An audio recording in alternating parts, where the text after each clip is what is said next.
क्या आप जानते हैं इंसान का ईगो उसका सबसे बड़ा दुश्मन होता है। यदि वो उसे अपने सम्मान के रूप में देखने लगे तो परिणाम और भी भयानक हो सकता है और फिर कितना भी पछतावा कर लिया जाए वो बदलता नहीं। आज की घटना में हम बात करेंगे ऐसे रिश्तों के बारे में जो एक झटके में तार तार कर दिए गए। उसके बाद जो हुआ उसका कोई अंदाजा भी नहीं लगा सकता। नमस्कार दोस्तों, तो क्या हाल चाल है आपके। आज हम बात करने वाले हैं अमृथा प्रणय केस के बारे में। इस घटना की शुरुआत होती है तेलंगाना के नालगोंडा डिस्ट्रिक्ट में आने वाले मिर्रेलागुड़ा नामक इलाके से। यहीं पर मुट्ठी रेड्डी कुंता करके एक लोकेलिटी पड़ती है।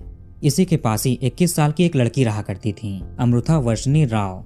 ये काफी संपन्न परिवार से बिलोंग करती थी। इनके पिता शहर के एक नामी गामी इंसान थे। अमृथा ने अपनी शुरुआती पढ़ाई लिखाई शहर के एक जाने माने स्कूल ककटिया कॉन्सेप्ट स्कूल से शुरू की, जो मिर्रेलागुड़ा के ओल्ड रेलवे स्टेशन रोड पर स्थित है। जब ये क्लास 9th में पढ़ा करती थी तब इनके सीनियर क्लास में एक लड़का भी पढ़ाई करता था जिनसे इनकी दोस्ती होती है। जान पहचान तो पहले से ही थी क्योंकि वो लड़का भी सेम लोकेलिटी का ही रहने वाला था, मिर्रेलागुड़ा के मुट्ठी रेड्डी कुंता का। इस लड़के का नाम था पेरूमल्ला प्रणय कुमार। इनके पिता भी LIC में अच्छी खासी पोस्ट पर जॉब करते थे। तो स्कूल में अमृथा और प्रणय की मुलाकात और बातचीत शुरू हुई।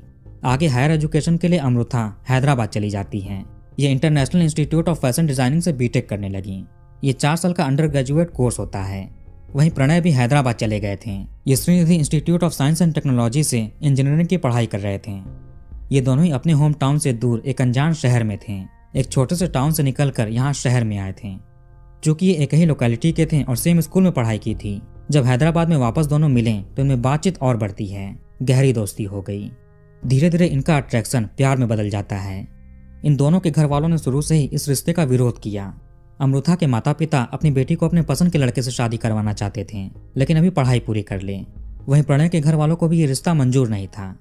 2017 के दिनों में जब अमृथा के पिता को लगा कि बेटी मान नहीं रही है, उसका प्रणय से गहरे संबंध हो चुके हैं, इसके चलते ये अपनी बेटी की पढ़ाई छुड़वाकर दबाव देकर हैदराबाद से वापस मिर्रेलागुड़ा बुलवा लेते हैं। अब ये सोचते हैं कि बेटी की शादी करवाकर विदा करा देना चाहिए, इसकी उम्र भी हो रही है। जब शादी के बारे में अमृथा को भनक लगी तो ये जनवरी 2018 के आखिरी हफ्ते में प्रणय से कांटेक्ट करती है। उससे कहती है कि ये तुमसे शादी करेगी वरना अपना समाप्त कर लेगी। आगे दोनों ने मिलकर प्लान बनाया। 30 जनवरी 2018 इस दिन पिता घर पर नहीं थे, किसी काम से हैदराबाद गए हुए थे। माँ भी अपने रूम में सो रही थी। घर के बाकी लोग साफ सफाई करने वाले ये लोग भी उस समय नहीं थे। यही अच्छा मौका था। इसी दिन अमृथा अपना सामान पैक करती है। बाहर प्रणय गाड़ी लेकर खड़ा था। ये दोनों मौका देकर अपने अपने घर से भाग जाते हैं। भाग कर ये सीधे हैदराबाद गए। वहां पर ये लक्ष्मीनगर एरिया के आर्य समाज मंदिर में शादी कर लेते हैं। इन सब चीजों के बारे में दोनों के घर वालों को भनक तक नहीं थी। अमृथा के घर वालों को जब एहसास हुआ कि बेटी घर पर नहीं है तो पिता थाने में जाकर बेटी की मिसिंग कंप्लेन लिखाते हैं और साथ में प्रणय के खिलाफ अगवा करने का भी कंप्लेन दर्ज कराया। इन्हें शक था कि यही लड़का बेटी को ले गया होगा। पुलिस ने अपनी कार्रवाई शुरू की, उन्हें ढूंढने लगी। कुछ हफ्तों के अंदर ही पुलिस अमृथा और प्रणय का पता लगा लेती है। उन्हें मिर्रेलागुड़ा लेकर आते हैं। अमृथा ने पुलिस से कहा कि ये माइनर्स नहीं हैं, इनकी उम्र 18 साल से ऊपर की है। अपनी मर्जी से भागकर शादी की, साथ रहने का पूरा अधिकार है। ये जहां चाहे वहां रह सकते हैं और ये अपने पति प्रणय के साथ रहना चाहती है, ना ही अपने पिता के घर पर। पिता भी इसको बहुत समझाने की कोशिश करते हैं मगर इसने नहीं सुना। अब इसके बाद प्रणय अमृथा को लेकर अपने माता पिता के घर पर जाता है, जो अमृथा के घर से कुछ गली ही दूर था। वहां पर भी प्रणय के माता पिता ने विरोध जताया। अमृथा को उसके घर भेजने की कोशिश करते हैं मगर ये नहीं सुनती। इसने कहा कि ये प्रणय से दूर नहीं रह सकती, अगर गई तो अपना समाप्त कर लेगी। अंतिम में थक हार कर प्रणय के माता पिता को भी अमृथा को बहू के रूप में स्वीकार करना पड़ता है। इसी बीच प्रणय के घर वालों को पता चला कि अमृथा 4 महीनों की गर्भवती है। ये भी एक रीजन था अपनाने का। आखिर ये कहाँ जाएगी। खैर इस परिवार ने खुशी खुशी दोनों को स्वीकार कर लिया। 17 अगस्त 2018 को प्रणय के माता पिता काफी धूमधाम से दोनों का रिसेप्शन कराते हैं। बहुत सारे लोग इस फंक्शन में आए हुए थे। खाना पीना हुआ, पार्टी हुई। अब चूंकि अमृथा प्रेग्नेंट थी, प्रणय के बच्चे की मां बनने वाली थी, तो इसका अक्सर हॉस्पिटल आना जाना लगा हुआ था। प्रणय और उसका परिवार पूरी तरह से इसका ध्यान रख रहा था। जिम्मेदारी से इसको हॉस्पिटल लेकर जाते चेकअप के लिए। अब आते हैं 14 सितंबर 2018 की तारीख को। इन दिनों अमृथा की तबीयत थोड़ी खराब चल रही थी और प्रेगनेंसी का चेकअप भी कराना था। इसीलिए 14 सितंबर की सुबह ये प्रणय और प्रणय की मां प्रेमलता तीनों लोग ज्योति हॉस्पिटल जाते हैं। जब ये 1:30 बजे चेकअप कराकर लौट रहे थे तभी एक अननोन आदमी पीछे से हथियार लेकर आया और प्रणय पर 2 हमला किया। उसके बाद वो अपनी स्कूटी से भाग जाता है। 5 महीने की गर्भवती महिला और एक माँ के सामने पति और बेटे के रूप में प्रणय का कत्ल हुआ था। उस आदमी ने प्रणय का कत्ल क्यों किया, जैसा कि सीसीटीवी में दिखा कि अननोन आदमी ने केवल और केवल प्रणय हमला किया, जबकि वो अमृता और प्रेमलता पर भी वार कर सकता था। फिर उसने ऐसा क्यों नहीं किया? केवल प्रणय का ही कत्ल क्यों किया? उसकी केवल प्रणय से ही क्या दुश्मनी रही होगी? प्रणय के माता पिता सीधे सीधे अमृता के पिता तिरुनगर मारुति राव पर अपने बेटे के कत्ल का इल्जाम लगाते हैं। इन्होंने उनके खिलाफ मिर्जागुड़ा टाउन पुलिस स्टेशन में कंप्लेन दर्ज कराया। आईपीसी की धाराएं 302, 120B और 34 लगती हैं। यहाँ तक कि SC/ST के कुछ सेक्शंस के तहत भी मुकदमा दर्ज किया गया, क्योंकि प्रणय कुमार दलित समुदाय से भी बिलोंग करता था। ये घटना दिन के समय सबके सामने हुई थी। तेजी से ये मामला न्यूज मीडिया और सोशल मीडिया पर फैलने लगा। इस घटना की सीसीटीवी फुटेज भी वायरल होने लगी। दलित यूनियन के सपोर्टर्स, पॉलिटिशियंस, इसके अलावा और भी कई सारे लोग प्रणय के फैमिली के सपोर्ट में आते हैं। अगले दिन पूरे शहर को बंद कर दिया गया था। लोग धरने पर बैठ गए थे कि प्रणय के कातिलों को अरेस्ट करके सजा दो। पुलिस प्रशासन पर भी सवाल खड़े होने लगे कि लोगों के अंदर से कानून का डर खत्म हो चुका है, तभी ये सब कुछ हो रहा है। इन सभी चीजों से पुलिस पर बहुत ज्यादा प्रेशर पड़ने लगा। इसमें कई सारी टीम्स बनाई जाती हैं। नालगोंडा के एसपी भी इस केस की इन्वेस्टिगेशन में जुड़ते हैं। पुलिस ने अमृता और प्रणय के परिवार से पूछताछ शुरू कर दी। अमृता तो बेहोश थी, इसका ब्लड प्रेशर बढ़ गया था। डॉक्टर्स इसको स्टेबल कंडीशन में लाने की कोशिश करते हैं। उधर प्रणय के करीबी लोगों का मानना था कि इस कत्ल के पीछे अमृता के पिता का हाथ है, यानी मारुति राव का। तिरुनगर मारुति राव शहर के एक जाने माने रियल एस्टेट डेवलपर और बिजनेसमैन थे। इनका अपने शहर में काफी बड़ा नाम था। बड़े बड़े लोगों में इनका उठना बैठना था। 25 साल पहले इन्होंने अपने करियर की शुरुआत राशन बेचने से की और केरोसिन ऑयल में भी डीलिंग करते थे। धीरे धीरे इनकी जान पहचान शहर के बड़े लोगों में होती है। उसके बाद इन्होंने अपना रियल एस्टेट का बिजनेस शुरू किया। इन्होंने इडुलागुड़ा में 2 स्टोरी शॉपिंग मॉल से लेकर अड्डांकी नरकटपल्ली रोड पर स्थित सरन्य ग्रीन होम्स में बिल्डर के रूप में सैकड़ों रेजिडेंस बनाए थे और बेचे थे। इनके फ्लाईओवर ब्रिज के पास बाईपास रोड पर कई सारी खाली पड़ी हुई जमीनें थीं, प्लॉट थे। यह भी इन्फॉर्मेशन है कि इनका हैदराबाद के तल्लागड्डा में वेंचर था। इनके नालगोंडा के देमर चिल्ला मंडल में कई सारी एग्रीकल्चरल जमीनें थीं। इसके अलावा भी कई सारी दुकानें, घर वगैरह थे। कुल मिलाकर इन्होंने 25 सालों में 200 करोड़ रुपए की संपत्ति बना ली थी। इन्होंने अपने घर के ऊपर के 2 मंजिल पर एक स्कूल भी ओपन किया था, अमृता जीनियस स्कूल। मारुति राव अपनी बेटी से बहुत ज्यादा प्रेम किया करते थे। कई सारी प्रॉपर्टी अमृता के नाम पर भी खरीद कर रखे थे। वैसे मारुति राव के ऊपर पहले कई सारे चीटिंग और जमीन से जुड़े मुकदमे भी हो चुके थे। यह भी आरोप लगा कि इन्होंने अपने करीबी रिश्तेदारों और भरोसेमंद एम्प्लॉयज के नाम पर अपनी बेनामी प्रॉपर्टीज बना रखी हैं। अमृता की लाइफ में जब प्रणय आया तभी पिता और बेटी के रिश्ते में तनाव हो गए थे, लेकिन माँ गिरजा रानी और बेटी अमृता में संबंध ठीक थे। जब प्रणय के कत्ल का इंसिडेंट हुआ उसके 2 दिनों तक अमृता हॉस्पिटल में बेहोश पड़ी हुई थी। जब होश आया तो पुलिस इन्हें इन्फॉर्म करती है कि प्रणय की मृत्यु हो चुकी है, वो इस दुनिया में नहीं रहे। हालांकि डॉक्टर्स ने ऐसी खबर देने से मना किया था, कहीं फिर से अमृता की तबीयत न खराब हो जाए। जैसा कि प्रणय के घर वाले इल्जाम लगा रहे थे अमृता के पिता पर, अमृता भी अपने पिता पर पति के कत्ल का इल्जाम लगाती है। साथ में अपने चाचा टी श्रवण राव पर भी इल्जाम लगाया। इसके पिता और चाचा इस पर बहुत सारे रेस्ट्रिक्शंस लगा कर रखते थे। बचपन से वो सिखा रहे थे कि तुम दूसरे धर्मों के लोगों से और लोअर कास्ट के लोगों से बातचीत मत करना, यहाँ तक कि उन लड़कियों से भी बात मत करना, सहेली बनाना तो दूर की बात। मगर अमृता ये सब चीजें नहीं मानती थी। इसका मानना था कि सभी लोग एक समान होते हैं, सबको एक समान नजरों से देखना चाहिए। जब स्कूल में पढ़ती थी और प्रणय से इसकी दोस्ती हुई और इसके बारे में मारुति राव को पता चला तो इन्होंने अमृता को स्कूल भेजना बंद कर दिया। एग्जाम के पेपर्स भी घर बैठा कर लिखवाते थे। यहाँ तक इंटरमीडिएट की पढ़ाई के लिए भी जाने से रोका। सारे एग्जाम वगैरह घर पर बैठकर ही दिलवाया। अब चूंकि ये इतने बड़े आदमी की बेटी है, मारुति राव का शहर के बड़े बड़े पॉलिटिशियंस, ब्यूरोक्रेट्स, बिजनेसमैन, एक तरह से शहर को चलाने वाले लोगों में अच्छी खासी पैठ थी। उनके साथ रोज का उठना बैठना था, तो कोई एग्जाम घर पर बैठकर दिलवाना हो इसमें कोई बड़ी बात नहीं है। इतनी पावर तो थी ही। मारुति राव ने अमृता को हायर एजुकेशन के लिए और प्रणय से दूर करने के लिए इसे हैदराबाद भेज दिया। इत्तेफाक से वहीं पर प्रणय भी पढ़ाई कर रहा था। फिर से वहां पर दोनों मिल जाते हैं। मारुति राव हमेशा अपनी बेटी से कांटेक्ट करके पूछता था कि तुम प्रणय से बात तो नहीं करती।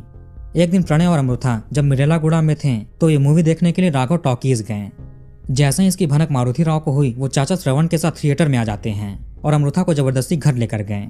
घर पर चाचा ने डंबल से और छड़ी से उसकी खूब पिटाई की और कमरे में ले जाकर बंद कर दिया। इसका अपने कजन भाई बहनों से भी बात करने पर रोक लगा देते हैं। कहीं भी आना जाना बंद कर दिया। ये लोग प्रणय के परिवार को घर बुलाते हैं और उनके सामने अमृता को धमकी देते हैं। इसके चलते प्रणय ने कई दिनों तक अमृता से बात तक नहीं की थी, दूर जाने लगा। ये एक लोअर मिडिल क्लास परिवार से आता था, सीधे साधे लोग थे, और उधर वो एक हाई सोसाइटी के पावरफुल लोग थे। इन सब चीजों के बावजूद भी अमृता ने प्रणय से बात करना बंद नहीं किया। प्रणय के पिता के अनुसार अमृता ने प्रणय से कहा कि अगर शादी नहीं की तो ये अपने जीवन समाप्त कर लेगी, जिसके चलते वापस से इसको अमृता को स्वीकार करना पड़ता है। फिर ये भागकर शादी कर लेते हैं। इस बीच कई बार मारुति राव प्रणय के पिता को अपने घर पर बुलाकर ऑफिस में बुलाकर धमकी देता था और कहता कि अपने बेटे को मेरी बेटी से दूर रखो वरना बहुत बुरा हो जाएगा।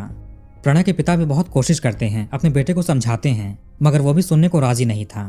अब इसने भी ठान लिया कि अमृता के साथ ही रहेगा। इच्छा के विरुद्ध जाकर शादी करने की वजह से मारुति राव ने अपनी जायदाद का वारिस अपने छोटे भाई श्रवण कुमार को बना दिया था। अमृता शादी के बाद प्रणय के घर पर आ गई थी। इस बीच भी मारुति राव कई बार बेटी को घर बुलाकर बात करने की कोशिश करता है, लेकिन ये नहीं सुनती, नहीं आती, क्योंकि इस घर से ज्यादा प्यार मिल रहा था। वहां पर लोग टॉर्चर करते थे। हालांकि अमृता अपनी माँ से फोन पर बात किया करती थी, जिसके चलते उन्हें भी पता चलता कि अमृता का हालचाल कैसा है, वो गर्भवती है, इसका भी पता चला। कुछ मीडिया रिपोर्ट्स के अनुसार मारुति राव ने एक बार प्रणय को अपने पास बुलाया था और कहा कि अमृता को छोड़ दो और बच्चा गिरा दो, इसके बदले तुमको 3 करोड़ रुपए देंगे। लेकिन प्रणय ने उस प्रस्ताव को ठुकरा दिया। अमृता से भी कहा गया कि तुम प्रणय को छोड़ दो, बच्चा गिरा दो, 2 साल बाद मामला शांत होने के बाद हम तुम्हारी शादी किसी अच्छे परिवार में करा देंगे, सारे जायदाद की अकेली वारिस हो। अमृता ने भी इस चीज को ठुकरा दिया। ये अपने पिता के सारे ऐश्वर्य, पैसे, जमीन जायदाद सब कुछ त्याग कर प्रणय के साथ रहने को तैयार थी। मारुति राव ने कई बड़े बड़े पॉलिटिशियंस से अमृता को समझाने की कोशिश की, मगर ये नहीं मानती है। प्रणय और अमृता ने पुलिस में जाकर मदद भी मांगा कि इनकी जान को खतरा है, सहायता कीजिए। पुलिस प्रशासन भी इनके साथ था। एक बड़े ऑफिसर ने मारुति राव को समझाने की कोशिश की कि आपकी बेटी नाबालिग नहीं है, उसको अपना पति चुनने का पूरा अधिकार है, आप उनकी लाइफ में इंटरफेयर मत कीजिए। इसके अलावा पुलिस ने प्रणय के परिवार को सुझाव दिया कि आप सीसीटीवी कैमरे लगवा लीजिए सुरक्षा के लिए। घटना के बाद जब पुलिस मारुति राव को हिरासत में लेने के लिए और पूछताछ करने के लिए गई तो उसने सारी चीजों से मना कर दिया। ये कत्ल कैसे करवा सकता है, इसको कोई जानकारी नहीं है, जबकि ये तो इलाके में था भी नहीं। ये बात सच भी था। कई लोगों ने 14 सितंबर को घटना के करीब 2 घंटे पहले यानी 10-11 बजे के आसपास मारुति राव को उनकी कार से कहीं बाहर जाते हुए देखा था। यह आदमी नालगोंडा के ज्वाइंट कलेक्टर ऑफिस गया था। इसके बाद ये डिस्ट्रिक्ट डिप्यूटी एसपी से मिलता है और आरडीओ ऑफिसर से भी मिला। इसने फेस्टिवल के सिलसिले में उनसे बातचीत की थी। अब कत्ल की वारदात अंजाम देने समय यह ऑफिशियल लोगों से जाकर क्यों मिलेगा, जबकि उनसे इन्हें बचना चाहिए। अब पुलिस ने आगे और तफ्तीश की। मारुति राव की सीडीआर डिटेल्स, ये पिछले कुछ महीनों में किन किन लोगों से मिला था, इसकी लोकेशन कहाँ कहाँ की थी, पुलिस सारी इन्फॉर्मेशन जुटाने की कोशिश करती है, वेरीफाई करने लगी। ऐसे करते करते एक आदमी का नाम आया, शहर का जाना माना ट्रांसपोर्ट बिजनेसमैन अब्दुल करीम। ये मिर्जलगुड़ा टाउन का कांग्रेस प्रेसिडेंट भी था। इसके बारे में जानकारी इकट्ठा करने पर पुलिस के सामने एक और आदमी का पता चला जो कि संदेहजनक था, असगर अली।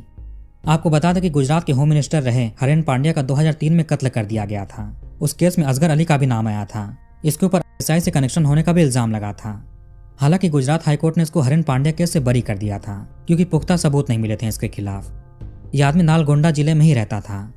पुलिस बारी बारी इन तीनों को उठाती है और अपने तरीके से पूछताछ करती है, अपना स्टाइल अपनाया। आगे चलकर मारुति राव स्वीकार कर लेता है कि किसी ने प्रणय का कत्ल करवाया था।